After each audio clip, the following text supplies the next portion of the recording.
생각은 머릿속에서 왔다 갔다 하며 사라져버리는 연기 같은 것이 아닙니다. 세상에 존재하는 모든 것은 각자 자신만의 고유한 에너지장이 있고 그 에너지장들은 외부로 퍼져나와 주변의 에너지장과 상호작용을 합니다.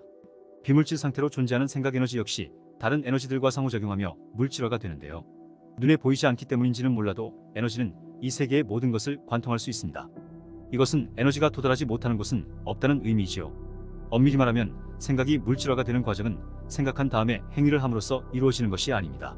생각과 행위 사이에 있는 무언가를 거치게 되는데요. 그것은 바로 가능성 공간입니다.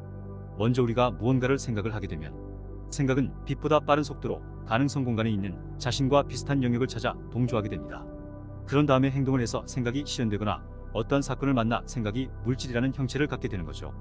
다시 말해 생각이 물질이 되는 과정에는 가능성 공간이 개입된다는 뜻입니다.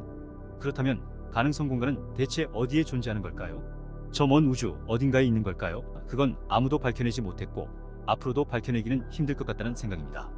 가능성 공간이 무엇인가에 대해 고민 끝에 얻은 저의 결론은 그것이 어디에 있든 무엇이든 간에 우리의 생각과 감정에 긴밀하게 연결되어 있다는 점입니다. 바로 우리가 하는 생각들, 머릿속에 떠올리는 장면들, 그것을 통해 느끼는 감정 모두가 가능성 공간과 연결되었기 때문에 머릿속에서 화면처럼 보이는 것인데요. 예를 들어 중고 노트북을 사면 어떨까 라는 생각을 했을 때 금방 고장이 나서 곤란해지는 경우를 상상해 볼 수 있겠죠.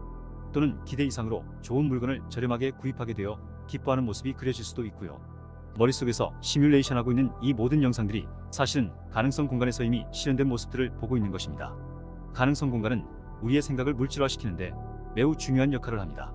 예를 들어 양치가 하고 싶다는 생각이 들어서 양치를 한 것과 같은 종류의 현실화시키기 쉬운 것들은 결과가 즉각적으로 나옵니다. 하지만 당장은 이루어지지 않더라도 언젠가는 실현될 수 있는 성질의 생각들은 그것이 수면 위로 올라와 강화시킬 수 있는 시간만 주어진다면 물질화가 될 수 있습니다. 파블로프의 개 실험에서 할 수 있듯이 종을 치고 나면 맛있는 먹이를 주는 훈련을 시켰더니 종만 울려도 개들이 침을 흘리는 이야기를 들어보셨을 겁니다.